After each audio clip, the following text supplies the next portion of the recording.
Ulama and ulama is defined as those recognized as scholars or authorities in the religious hierarchy of the Islamic religious sciences, the guardians of legal and religious tradition in Islam. Often they are imams of important mosques, judges, teachers in the religious faculties of universities, or the body of Muslim Islamic scholars have been trained in the whole body of Islamic law and in other Islamic disciplines, but may also be used to include the village mullahs and imams on the lowest rungs of the ladder of Islamic scholarship, inasmuch they correspond most closely to the class of the scribes or rabbis in Judaism. Most ulama specialize in fiqh, and are considered the arbiters of Sharia law by mainstream Muslims. Ulama may also include specialists in other areas such as muhaddith and mufassir. Etymology. Ulama is the plural of the word alim, which is derived from the word ilm, also referred to as the pursuit of knowledge. However, the term has gained a special meaning beyond the plural form of alim, and is commonly used to refer to that section of the Muslim community who are considered to be intellectual and partly aristocratic. Sources used in the development of Sharia such as hadith, ijma, and qisas, or for Shia ulama aqwal, are all the province of the ulama. At times in Muslim history the ulama have even served as an informal branch of government, countervailing the power of the ruling caliph or sultan. The term, on the other hand, is no longer confined to the Arabic bounds and is now taken as a wider term. It has expanded to several meanings that way. On a wider scale, that may refer to scientists of knowledge regardless of the religiosity attached to it. Usage of the word alim in the Quran. The word alim is used twice in the Quran, but not necessarily in the same manner as its application in the Muslim community today. According to Ibrahim B. Said, alim in the Quran refers to scientists, indicating the high importance afforded by the Quran to the physical sciences. Anaya Bunglawala has stated that contemporary ulama have only spent years studying ancient books in Arabic in traditional Islamic seminaries, and argued that the qualifications for this title need to be redefined to include doctors and engineers, etc. History. The formative period of Islamic jurisprudence stretches back to the time of the early Muslim communities. In this period, jurists were more concerned with pragmatic issues of authority and teaching than with theory. Progress in theory happened with the coming of the early Muslim jurist Muhammad ibn Idris ash-Shafi, who codified the basic principles of Islamic jurisprudence in his book Ar-Risala. The book details the four roots of law while specifying that the primary Islamic texts be understood according to objective rules of interpretation, derived from scientific study of the Arabic language. According to scholar Noah Feldman, under many Muslim caliphate states and later states ruled by sultans, the ulama were regarded as the guardians of Islamic law, and prevented the caliph from dictating legal results, with the ruler and ulama forming a sort of separation of powers in government. Laws were decided based on the ijma of the ummah, which was most often represented by the legal scholars. In order to qualify as a legal scholar, it was required that they obtain the doctorate known as the Ijazat at-Tadris (LIFTTD) from a madrasa. In many ways, classical Islamic law functioned like a constitutional law. Ottoman era. During the Ottoman era, ulama were perceived as the foremost element among the constituents of the community, and often took responsibilities in law, education, primary religious services and occasionally in bureaucracy of the government. During the Ottoman era, the term ulama was commonly applied to scholars who had completed their madrasa training and gained an iqazat. They had to be an expert in all the religious sciences, specializing in one or two specifics. In addition, the student had to have been tested and approved by higher-ranking ulama. Such assessment by experts gave the ulama legitimacy in the eyes of the public, because it imitated the way the caliphs after the death of Muhammad were appointed.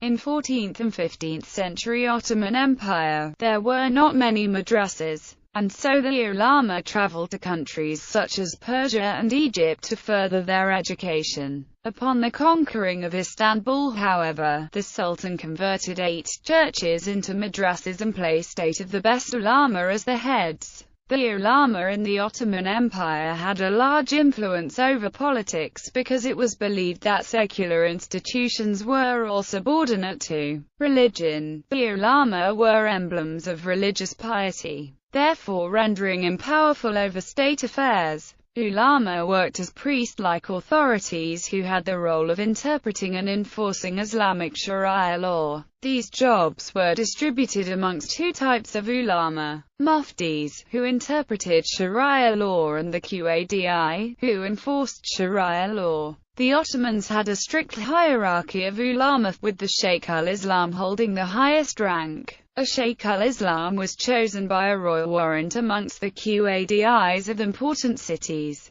The Sheikh al-Islam had the power to confirm new sultans, but once the sultan was affirmed, it was the sultan who retained a higher authority than the Sheikh al-Islam. The Sheikh al-Islam issued fatwas, which were written interpretations of the Quran that had authority over the community. The Sheikh al-Islam represented the law of Sharia, and in the 16th century its importance rose, which led to increased power. Sultan Murad appointed a Sufi, Yeha, as his Sheikh al-Islam during this time, which led to violent disapproval. The objection to this appointment made obvious the amount of power the Sheikh al-Islam had, since people were afraid he would alter the traditions and norms they were living under by issuing new fatwas. Safavid era. Under the Safavid state, Shia ulama were relegated to the dubious role of concealers du prince. But under the Qajar dynasty, the ulama provided a source of religious legitimization and served as interpreters of religious law in a dual legal system, where the state administered law based on custom. Urf.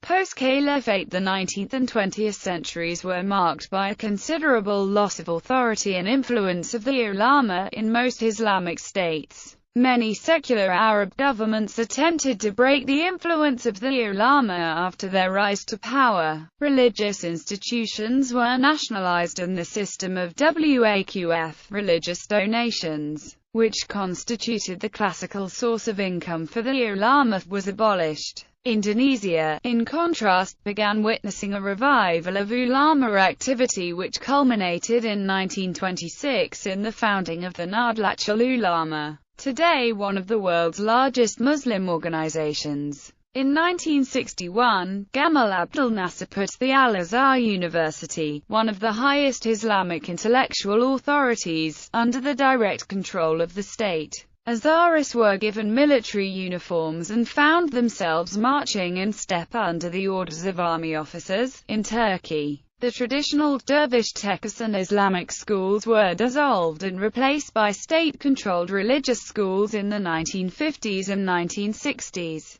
After the independence of Algeria, President Ahmed Ben Bella also deprived the Algerian ulama of their power. Ba'athist repression in Iraq led to a drop of enrollment in the Shia holy cities of Iraq from 12,000 students in the early 1900s to only 600 scholars and students in 1977. However, later in the 20th century, the Islamic revival led to a resurgence of the power of the traditional ulama, at least in some areas. The Islamic Revolution in Iran was led by a senior Shia cleric, the Ayatollah Ruhollah Khomeini, who established an Islamic republic whose constitution calls for a cleric as the country's supreme ruler. The Sunni Taliban of Afghanistan were students of traditional Islamic teachers. Their commander of the faithful was known as Mullah Muhammad Omar. Functions and requirements. Islamic jurisprudence. Islamic jurisprudence in the contemporary world is mainly composed of hadith, reports of statements or actions of Muhammad, and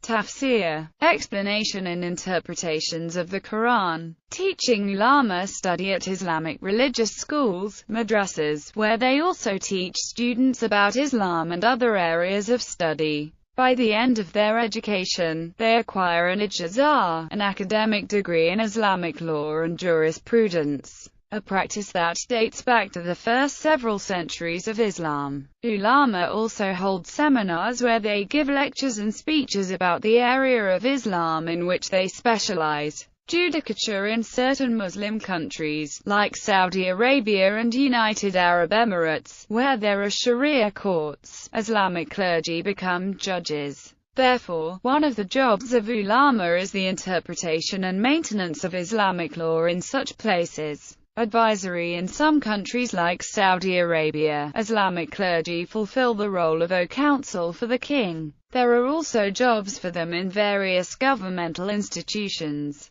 Preaching. There are various jobs available for the Islamic clergy at mosques. These include IJMA and Ijtihad. One of the 5 fundamental sources of Sharia for Sunni Muslims is IJMA, i.e., the consensus of the Ummah. It is based on the hadith that, "My community will never agree on error," with the ulama representing the community. The last source of the Sharia is Ijtihad, or the use of independent reasoning. It is to be exerted only by those with thorough knowledge of theology, revealed texts and legal theory, an exceptional capacity for legal reasoning, and a thorough knowledge of Arabic, i.e., by ulama. It is used by Shia ulama and some Sunni Sunni fuqaha or muftis usually work within a tradition that starts with one of 5 classic jurists: Hanafi, Maliki, Shafi'i, Hanbali, Zahiri. Some alim are not associated with any particular school of jurisprudence. The Salafis, al-Hadith, for example, believe that it is necessary to derive rulings directly from the Quran and the Hadiths, but they still hold the classical jurists in high esteem and take lessons from their opinions. Authors. Many ulama have left behind them only a lifetime of mediating disputes and giving sermons. Their respectable contributions did not include authorship. Other ulama have been prolific authors, writing translations of the Quran or Quranic commentaries, studies of hadith, works of philosophy, religious admonition, etc. There are enormous bodies of religious literature that form not only the substance of the courses in Islamic seminaries, but inspirational reading for the ordinary Muslim. Most of this literature has not been translated into English, but remains in its original language. Some has been printed, some remains in manuscript form. Controversial aspects. Some opinions from within the Muslim world have criticized the lack of scientific training of the ulama, and argued that those proficient in the sciences should qualify for this title. In Egypt, the Al-Azhar University has begun to introduce scientific and practical subjects in its traditional theological colleges to help the ulama face the challenges of the modern world. Hanif states, a religious hierarchy on the defensive against nationalists, secularists, modernists, apologists, fundamentalists and romantics, and possibly even in the bad books of the government of the day, trained only to transmit traditional knowledge in a parrot-like fashion, is not likely to use its influence with the broad masses for the promotion of a modern approach to social and political life.